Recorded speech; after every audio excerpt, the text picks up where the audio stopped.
뭐야? 칠판이 안 떼져 있네. 이거 뭐야? 누가 화학 합체를 누가 제거했네? 제가 합격을 했는데 태규가 누군데? X했어요. 태규가 누구야? 어떤 태규? 너가 지웠어? 너가 X했어? 너무 너는 화학을 좋아하지 않나 보지? 특이한 애네. 기울기가 없잖아. 쌤 빈자리 가서 들어오면 되나요? 빈자리 왜요?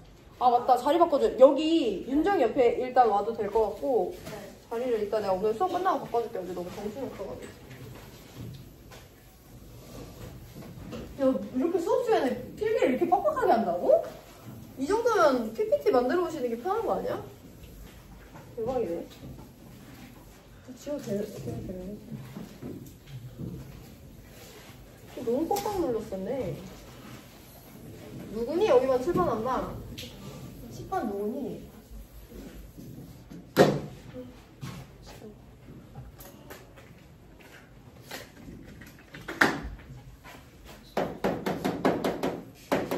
우리 지난 시간에 34페이지에서 화학반응식 완성시키는 거 첫 번째로 봤고요. 그 다음에 36페이지에서 화학반응식의 양적 관계 봤어요. 딱히 복습할 내용이 없는데요. 일단 화학반응식은요. 반응 전과 후에 원자의 종류와 개수가 변하지 않아요. 그거에 따라서 3단계에서 가장 중요한 개수를 만들어주시면 되는데 이 개수가 왜 중요한지가 우리한테 중요한 거죠. 화학반응식은 물질에 참여하는 물질들이 H2다, NH3다 그 종류를 알려주는 것뿐만 아니라 그 개수에 따라서 우리가 많은 것을 알 수 있는데 기본적으로 화학원에서 모든 양적 단위의 기본이 되는 반응 몰비와 같고요. 그리고 아보가드로 법칙이 적용될 때 반응 부피비와도 같아요. 몰비가 부피비니까. 그리고 같지는 않지만 반응마다 일정하게 나타나는 값인 반응 질량비에 대해서 우리가 지난 시간에 배웠습니다. 그래서 얘네들의 간단한 내용을 교과서 내용을 통해서 복습을 해보고 수능 특강으로 넘어갈게요. 친구들이 이번 문제 풀 때부터 바로 어려워해가지고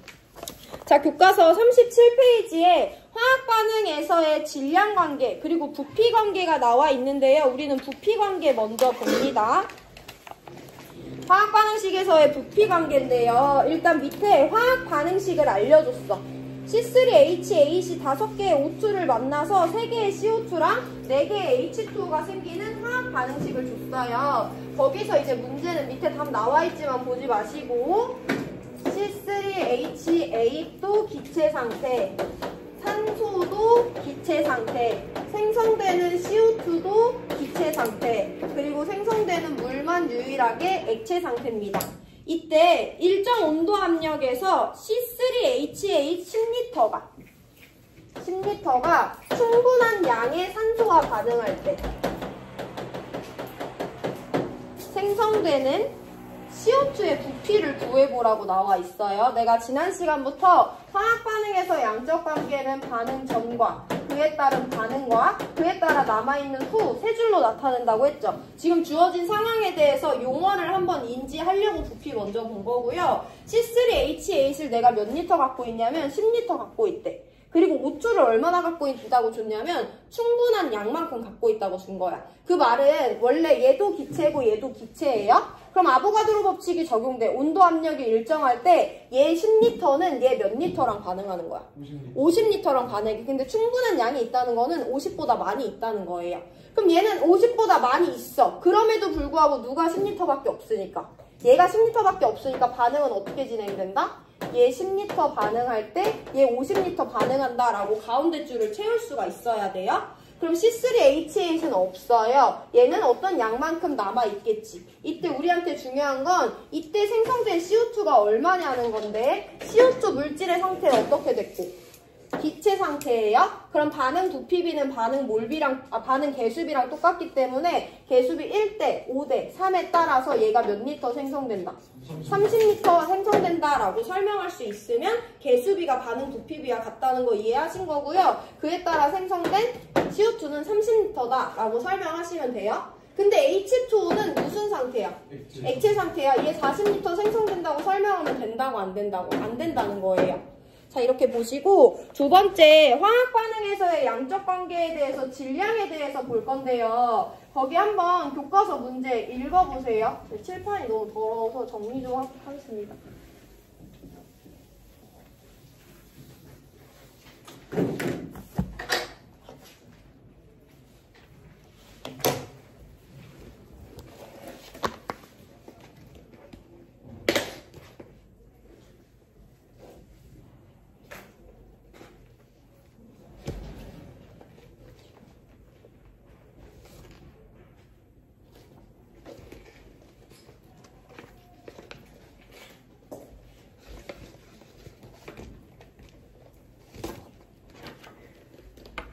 이거 아무것도 없어.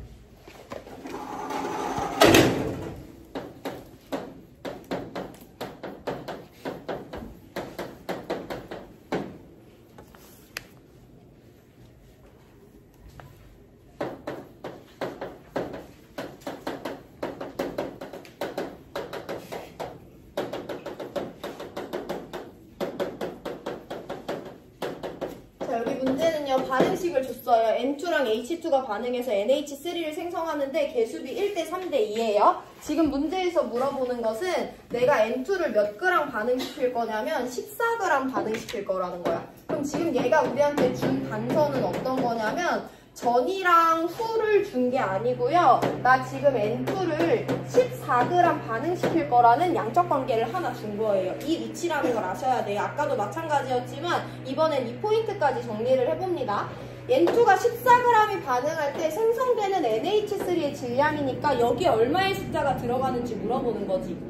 두 가지 방법으로 풀 수 있는데요. 첫 번째 방법이 기본인데 조금 귀찮아요. 그래서 기본대로 먼저 해봅니다. 화학에서는요, 질량도 있고 부피도 있고 몰도 있어. 항상 기본은 누구다? 몰이에요. 몰의 단위로 바꿔볼 건데 N2 14g이 반응한대. 그럼 이 14g을 몰의 단위로 바꿔볼 건데요. 몰로 바꾸려면 질량을 누구로 바꿔주면 돼? 화학식량으로 나눠주면 됩니다. N의 원자량이 14예요. 그러면 N2의 화학식량은 얼마야? 28이지. 그럼 나는 지금 N2가 14g 반응한데 14g 반응하는데 걔의 화학식량은 28이기 때문에 난 지금 N2 14g 즉 N2가 0.5몰만큼이 반응하는구나 라는 거 알 수 있죠. 이거 우리 이전 단원에서 배웠습니다. 그럼 여기선 이제 우리가 지난 시간에 배운 걸 적용해야 돼.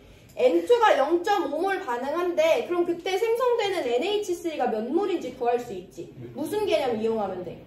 화학 반응식의 개수비는 누구랑 같다? 반응 몰비랑 똑같죠? N2 앞에 붙어있는 개수랑 NH3 앞에 붙어있는 개수만 비교하시면 되는데 몇 대 몇이에요? 1대 2지. 그럼 N2가 0.5몰이 반응에 참여한대. 그럼 그때 NH3는 몇 몰이 생성되는 거야? 1몰이 생성된다라는 거 구할 수 있는 거죠. 근데 문제에서는 NH3가 몇 몰이 생성되냐가 아니라 몇 g이 생성되냐고 물어보고 있잖아요. 그럼 우리 한 단계 더 하시면 되죠. 어떤 물질의 질량은 그 물질의 몰수에다가 화학식량을 곱해주면 됩니다. NH3 지금 1몰 생성되고 있는데요. H의 원자량은 1이에요. 그럼 NH3의 화학식량은 얼마겠니? 14 더하기 3이니까 17이겠죠. 해서 지금은 17g의 NH3가 생성됩니다 라고 설명하시면 이게 화학원에서 보통 문제를 푸는 방식입니다. 문제에서는 얘 14g이 반응한다고 했는데 그때 생성되는 NH3를 물어봤는데 일단 N2 14g의 질량을 몰의 단위로 바꿔서 NH3가 몇 몰이 생성되는지 알아내고 다시 질몰화를 이용해서 질량으로 바꿔주시면 됩니다. 근데 사실 이 문제는 이걸 의도한 게 아니에요. 우리 다시 한번 지난 시간에 배운 내용을 볼 건데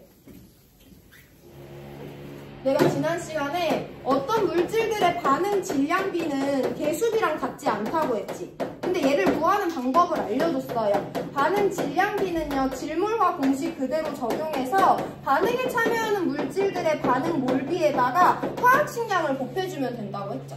이대로 구해볼 거예요. 자, 그럼 N2랑 H2랑 NH3의 반응 질량비를 한꺼번에 구해볼게요. N2랑 H2랑 NH3의 반응 질량비는 반응 몰비 곱하기 화학식량 비죠. 얘네들의 반응 몰비 얼마야? 1대 3대 2야. 0.5대 1.5대 1도 어쨌든 비례식에 들어가면 1대 3대 2잖아요. 해서 개수비 1대 3대 2를 곱해주면 됩니다. 누구랑 곱해주면 돼? 걔네들 각각의 화학식량이랑 곱해주면 되죠. N2 화학식량 14예요. H2 화학식량 2예요. NH3 화학식량 17이거든요. 이거 2로야. 뭐 틀렸나? M2 28이구나. 이거 이렇게 약분하시면 되고요. 약분하면 14대 3대 17이라는 질량비가 나와요. 그러면 우리가 지금 구한 거에 따르면 N2와 NH3의 반응 질량비는 몇 대 몇이다? 14 대 17이다. 그럼 N2가 14g 반응에 참여할 때 NH3가 17g이 생성된다라는 걸 바로 구할 수는 있죠. 이 문제에서 의도한 건 이건데요. 우리는 보통 모래 단위로 변환하는 것을 합니다. 그럼 우리 지난 시간에 배운 것 중에 이 질량 뒤에서 확인할 수 있는 거 한 가지 더 있지. 이 말은 얘가 반응물이고 얘가 반응물이고 얘가 생성물이야. 반응물이 14g 반응하고 3g 반응할 때 생성물이 17g 생성된다는 거니까 질량 보존 법칙도 한 번 더 확인할 수 있는 거예요. 자, 그럼 제가 반응 질량비 구하는 거 한번 문제 내드릴 테니까 그거 같이 보고 다음 질량과 부피 단계로 넘어가 볼게요.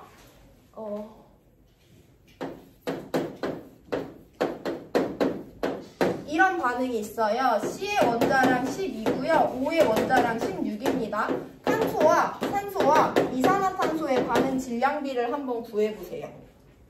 반응 질량비는 반응 몰비 곱하기 화학식량 B고 반응 몰기는 화학식량의 개수비랑 같고 화학식량을 구할 수 있게 원자량 드렸습니다. C가 O2를 만나서 CO2가 생성되는 반응에 대해서 저 세 가지 물질의 반응 질량비를 한번 구해보세요.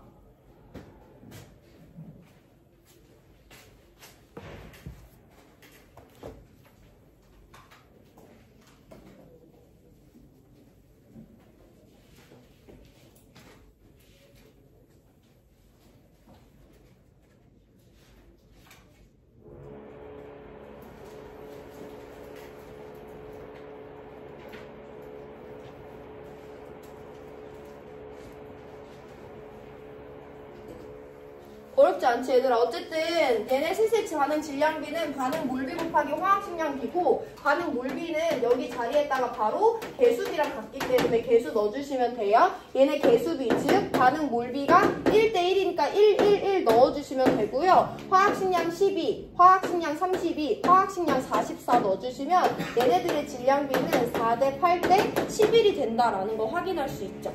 그리고 얘 3g 반응하고 얘 8g 반응할 때 얘 11g 생성되는 것도 확인할 수 있어. 그럼 문제 낼 수 있지. 야, 예를 들어서 O2가 24g이 반응에 참여한데 그때 생성되는 CO2의 질량 몇 g인 거야?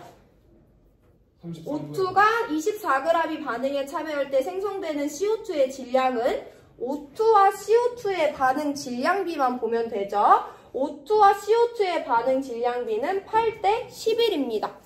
그러면 여기 3배 된 거니까 얘도 3배 돼서 33g의 CO2가 생성됩니다. 라고 설명할 수 있어야지 반응 질량비를 적용할 수 있는 거죠. 그래서 우리 부피 관계 적용하는 거 봤고 질량 관계 적용하는 거 봤어요. 이제 마지막으로 부피와 질량 관계 한번 볼 거거든요. 교과서 넘어가서 38페이지 한번 볼게요. 교과서에 있는 문제 그대로 푸실 건데 같이 읽어볼게요. 에탄올 연소의 화학 반응식이래.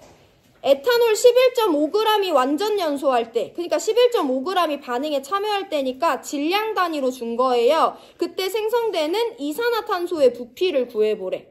얘들아, 화학에서 기본이 되는 양적 관계 누구다? 몰이다. 에탄올의 질량 값을 몰로 바꿔서